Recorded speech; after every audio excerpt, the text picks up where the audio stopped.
Ah ouais, ouais, ouais, ouais, ouais, ouais, ouais. Ah ouais, ouais, ouais, ouais, ouais, ouais, ouais. Ah ouais, ouais, ouais. J'avais pas d'idée d'intro, je vais pas te mentir. Eh, salam le monde, c'est Hakim Babossi, j'espère que vous allez bien. Les amis, bien sûr, on se retrouve pour réagir à cette dernière actu, sacrée actu, puisque Ismaël Sebari serait sur les tablettes du Paris Saint-Germain, les Rey, et bien sûr, je vais donner mon avis, voilà, dire vraiment ce que je pense de cette info. Est-ce que Sebari serait un bon élément pour le Paris Saint-Germain? Est-ce que pour Sebari, ce serait voilà, le bon moment ou alors le bon club pour lui? Évidemment, je vais dire tout ce que je pense par rapport à ça. Mais avant ça, évidemment, continuez les frérots à lâcher un maximum de likes et surtout à activer cette fucking cloche. Parce qu'il y en a, ils activent pas cette cloche. Je comprends toujours pas pourquoi vous n'activez pas cette cloche et après vous êtes pas au courant. Vous dites ah j'avais pas vu, j'avais. Frère, active la cloche et parle pas avec moi. Voilà, je pense que tout est dit. Et de toute façon, si t'es pas content, tu me le dis en commentaire sous la vidéo. Et surtout, bah, tu réponds à cette question. Si Sebari, voilà, j'ai dit Sebari, comme si j'étais vraiment un mec du Nord. Je suis un peu un mec du Nord. Bref, je m'égare. Alors pour ceux qui connaissent pas Ismaël Sebari, allez, ça va être le moment un peu Wikipédia. Alors Ismaël Sebari, né en Espagne, parce qu'il y en a peu qui le savent, né à Terrassa, est un footballeur international marocain qui évolue au poste de milieu de terrain, actuellement au PSV Eindhoven. Il a fait toutes ses, on va dire, voilà, son parcours de jeune en Belgique. Les Belges, une fois. Ouais, non, l'imitation n'est pas ouf, mais t'as capté le bail. Mais il a surtout évolué professionnellement parlant au PSV Eindhoven, donc aux Pays-Bas, depuis 2020. L'international marocain fait beaucoup parler de lui en enchaînant les matchs et les bonnes prestations, et surtout cette année grâce à la Ligue des Champions. Il remporte même avec le PSV Eindhoven la Super Coupe des Pays-Bas. Il remporte même dans la foulée la Coupe des Pays-Bas la même année, donc voilà. Le Boug est coté quoi. Il a même gagné la CAN U23 avec le Maroc. C'est là où bien sûr, ça l'a encore un peu plus mis en lumière, surtout aux yeux des Marocains.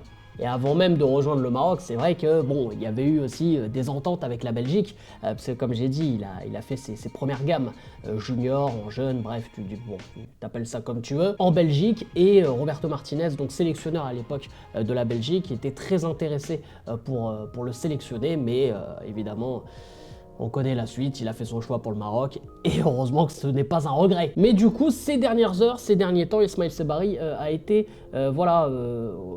convoité, en tout cas par le Paris Saint-Germain. Évidemment, moi, quand j'ai vu cette info, ma première réaction, je me suis dit, en vrai, pourquoi pas? Pourquoi pas? Parce que déjà, Ismaël Sebari, voilà, c'est un jeune en devenir.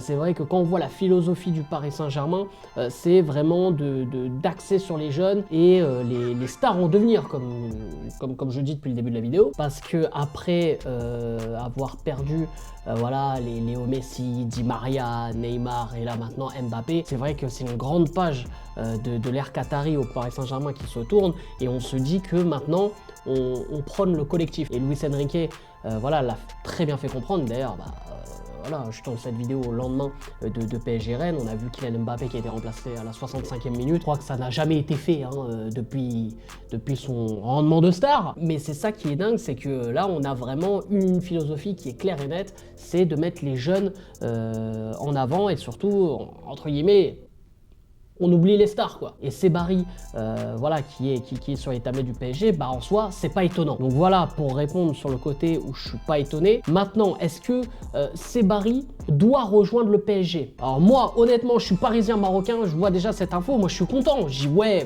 franchement, Sebari, non, là, ça va être frais avec Hakimi, tout ça. Ah là, déjà, on sait même pas si Hakimi va rester longtemps, mais bref, t'as capté. Et je me dis, même dans le jeu de Luis Enrique et tout, ouais, pourquoi pas? Franchement, ouais, je le vois bien et tout. Mais là, c'est mon côté parisien marocain qui te parle. Honnêtement, je pense pas que ce soit une bonne solution pour lui. Alors je m'explique. Je m'explique déjà dans le sens où c'est très compliqué, on va dire déjà, allez, un joueur sur deux, des fois même un joueur sur un, d'aller dans des clubs comme le PSG ou même comme l'OM. On le voit, tu sais, c'est des clubs, ils ont tellement de pression, il y a tellement de choses. C'est-à-dire que tu peux être une star ou alors une vedette dans un autre club et tu viens au PSG, ça y est, ton image elle est foutue. Moi là, j'ai le meilleur exemple en tête, c'est par exemple Randal Kolo Muani. Moi je me rappelle, il y a eu une hype les gars, il y a eu une hype au début quand il s'est ramené, évidemment avec voilà, ses performances à Francfort où il avait été exceptionnel. Il sortait aussi d'une saison où il avait fait une Coupe du Monde au Qatar où je pense qu'on était tous unanimes pour dire que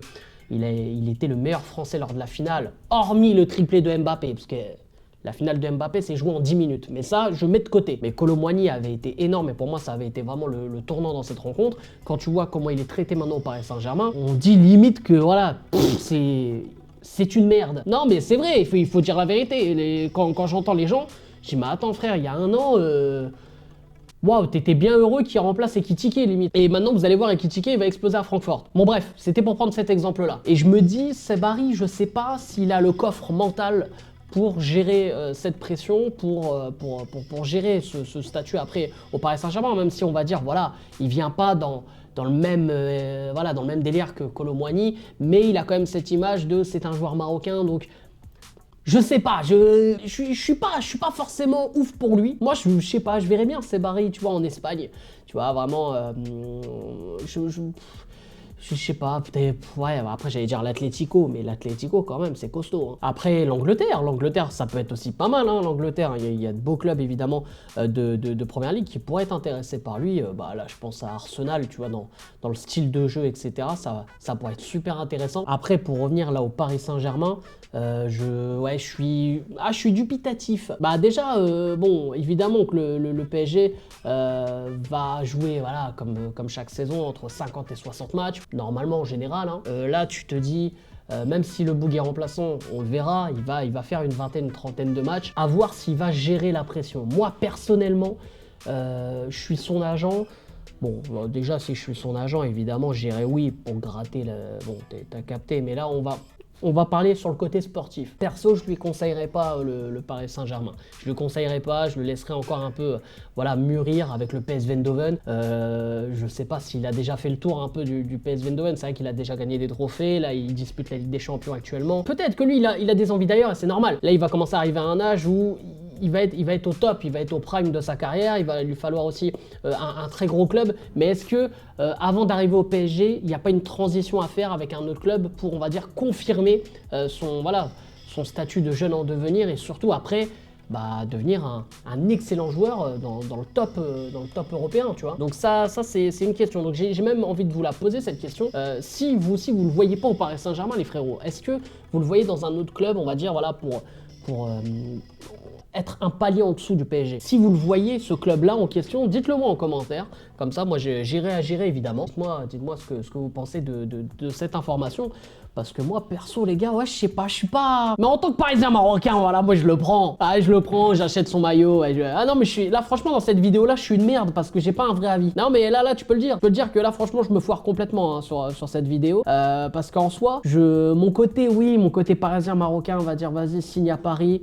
Mais si en fait, j'ai envie de le protéger. En fait, c'est vraiment ça, j'ai envie de le protéger. J'ai peur qu'il lui arrive un truc, tu vois, comme Ounahi à Marseille, où Ounahi, les gens, comment ils le traitent, frère, alors que le gars est tellement fort, quoi. Mais c'est parce que les gens, voilà, ils le voient pas, ils le voient sous le maillot de l'OM, dans un club qui est en perdition, un club instable, un club qui n'a pas de jeu, un club qui n'a pas de fondement, qui n'a pas de fondation. Donc évidemment que la critique, elle est plus facile. Comme la critique aussi sur Hakimi au PSG lors de ses débuts, c'est pareil, tu vois, donc c'est vrai que c'est compliqué, c'est pour ça que j'ai pas envie qu'il lui arrive un truc similaire à ce joueur-là. Donc Ismaël, si tu regardes cette vidéo, bon, voilà, tu peux flamber un peu parce que voilà, que le PSG s'intéresse à toi, c'est toujours bon à prendre, mais réfléchis quoi, réfléchis. Même s'il y a un vrai salaire, frère, réfléchis, j'ai pas envie aussi que ouais, tu sombres dans les nuits parisiennes, frère. Ouais, t'es encore jeune, je te connais, tu vas vouloir... Non, sérieux, non. Donc voilà, moi c'est tout ce que j'avais à dire par rapport à ça. N'hésitez pas évidemment à lâcher un maximum de likes et surtout à vous abonner en activant cette fucking cloche. Et évidemment, dites-moi en commentaire ce que vous pensez de tout ça. Et surtout le club palier, on va dire ça, le club palier. Voilà, vous me le dites hein, en commentaire évidemment. Voilà, hein. Tu connais. Bref, c'était Hakim Pas Possible, je vous aime, je vous laisse et je vous fais la fucking bise. Dis-moi Maghrib. Faites la place au titre pas, c'est les lions de l'Atlas. Faites la place au titre pas, c'est les lions de l'Atlas. Faites la place au titre pas, c'est les lions de l'Atlas. Faites la place au titre pas, direction le Qatar. Je place un gros big up à Amin. Quand j'ai les larmes aux yeux, c'est à cause de l'hymne.